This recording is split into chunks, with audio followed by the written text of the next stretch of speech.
Hi hello నమస్తే welcome to వెరిడియన్ studios.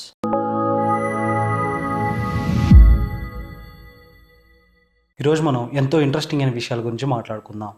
ఈ వీడియోని అస్సలు స్కిప్ చేయకండి. స్కిప్ చేశారనుకోండి మీకు ఆ ఫ్యాక్ట్ అస్సలు అర్థం కాదు. అండ్ మేము చేసే యూనిక్ ఫ్యాక్ట్స్ గురించి ఇంకా మరికొన్ని రావాలంటే సబ్స్క్రైబ్ చేసి లైక్ చేయడం మాత్రం అస్సలు మర్చిపోకండి. ఇంకా విషయంలోకి వెళ్దాం. ఇండియాలో E20 అనే పెట్రోల్ అయితే రాబోతుంది. అంటే పెట్రోల్ ఇథనాయిల్ మిక్స్ అనమాట. మీ ఇంట్లో ఉన్న స్కూటీ, బైక్, కార్ ఏదైనా కానీ పెట్రోల్తో కాకుండా ఇకపై మందుతో నడవబోతోంది.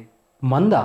అదేంటి అని మీరైతే అనుకోవచ్చు. మందుకి మత్తు ఉన్నట్టుగానే దీనికి ఇథనాయిల్ అనే ఒకటైతే ఉంటుంది. దీన్ని పెట్రోల్ అయితే కలపబోతున్నారు. దీనికి E20 అనే అయితే పేరు పెట్టారు. పంపు నుంచి 1 లీటర్ పెట్రోల్ కనుక తీసుకుంటే అందులో 80% పెట్రోల్ ఉంటే 20% అయితే ఇథనాయిల్ ఉంటుంది. ఇక్కడ ఇంకొక పెద్ద టెన్షన్ ఏంటంటే ఈ కొత్త పెట్రోల్ చూసి మారుతి, టయోటా ఇలాంటి పెద్ద పెద్ద కంపెనీలు అయితే మేము ఇకపై రిలీజ్ చేసే కార్స్ అయితే ఈ పెట్రోల్ తో ఎటువంటి ప్రాబ్లం లేకుండా అయితే నడుస్తాయని అయితే చెప్తున్నారు. మరి పాత బండ్ల గురించి ఏంటి?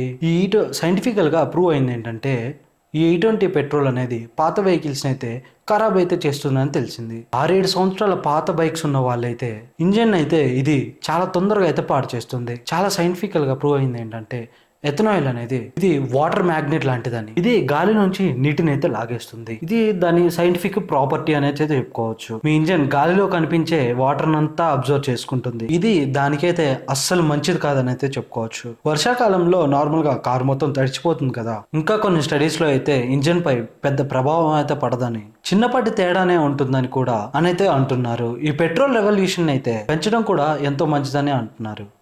అసలు సమస్య ఇప్పుడే వచ్చింది. 2 రకాల రీసెర్చ్ అయితే ఉన్నాయి. నిజమేంటనేది ఎవ్వరికీ తెలియదు. మీరు 10 కార్స్ తీసుకొని రీసెర్చ్ అయితే చేస్తే పెద్దపాటి ఏం తేడా లేదు, చిన్నపాటి తేడానే అయితే తెలుస్తుంది. తర్వాత కొన్నాళ్ళకి కొత్త కార్స్ తో రీసెర్చ్ చేస్తే అది చాలా దెబ్బతీస్తున్నాయని అయితే తెలిసింది. కాబట్టి దీనిపై అయితే అసలు ఎవరికీ క్లారిటీ లేదు. కానీ మన ఇండియన్ గవర్నమెంట్ ఏముంటుందంటే దీన్ని మనమైతే ఖచ్చితంగా సపోర్ట్ చేయాలి. దీనివల్ల మన దేశానికి చాలా డబ్బు అయితే ఆదా అవుతుంది. 8% పెట్రోల్ ఉంటుంది, మిగతాది ఇథనాల్. దీన్ని మన వాళ్ళే తయారు చేస్తారు కదా, బయట నుంచి ఎక్కువ ఆయిల్ కొనడానికి చాలా తగ్గుతుంది. సో ఆర్థికంగా అయితే లాభమే అనుకోవచ్చు. కానీ గవర్నమెంట్ అయితే ఒక రీసెర్చ్ గ్రూప్ని అయితే తీసుకొచ్చి అందరి ముందు ఓపెన్ గా రీసెర్చ్ చేసి పెద్ద తేడా లేదు అని అయితే నిరూపించాలి. అప్పుడే ప్రజలైతే దీన్ని నమ్ముతారు. అసలు ఈ E20 అనే పెట్రోల్ పైన మీ అభిప్రాయం ఏంటో ఒక్కసారి కామెంట్ చేయండి. ఇది మన ఇండియాకి రావాలా వద్దా, లేదా మన వాళ్ళు తయారు చేయాలా వద్దా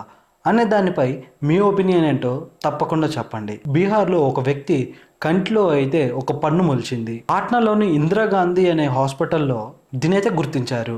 దీన్ని చూసిన కొంతమంది జనం అయితే ఇది మహమ్మారియా, అదే ఏదైనా కొత్త వైరస్ అని అయితే చాలా మంది భయపడుతున్నారు. కానీ అసలు కానే కాదు, ఇది చాలా నార్మల్ విషయమే. దీన్ని ఎడోబిక్ టీత్ అని కూడా అంటారు. అంటే పళ్ళు వాటి సహజమైన చోట కాకుండా వేరే చోట ఎక్కడైనా మొలుస్తాయి అన్నమాట. మరి మీకు తెలుసా ఇలాంటి కండిషన్ కి ప్రత్యేకమైన సర్జరీ కూడా ఉంది. అదే OKP సర్జరీ. దీన్ని కంట్లో పన్ను సర్జరీ అని కూడా పిలుస్తారు. మామూలుగా ఆఫ్రికాలోని ఆదివాసీ ప్రజల్లో ఇది ఎక్కువగా కనిపిస్తూ ఉంటుంది. అది మన ఇండియాలో పాట్నాలో జరిగింది కాబట్టి ఇది చాలా పెద్ద న్యూస్ అయితే అయ్యింది. శాస్త్రవేత్తలకైతే మన సోలార్ సిస్టమ్ లో ఒక గ్రహం అయితే కనిపించింది. అది ఇన్ని రోజులు ఒక చీకట్లో అయితే దాక్కొని ఉంది. మన సోలార్ సిస్టమ్ లో చిట్ట చివర చిమ్మ చీకటి, అంటే గింత కూడా వెలుగు లేని చోట అక్కడ ఒక మిస్టీరియస్ గ్రహాన్ని అయితే కనుక్కున్నారు. సోలార్ సిస్టమ్ లో ఆఖరి గ్రహం నెప్ట్యూన్ కదా, దీని అవతలే దీన్ని కనుక్కున్నారు. దాని పేరే అమోనైట్. ఇది సూర్యుడి చుట్టూ తిరగడానికి దాదాపుగా 4000 సంవత్సరాలు అయితే పడుతుంది. పిరమిడ్లు కట్టడం మొదలు పెట్టినప్పటి నుంచి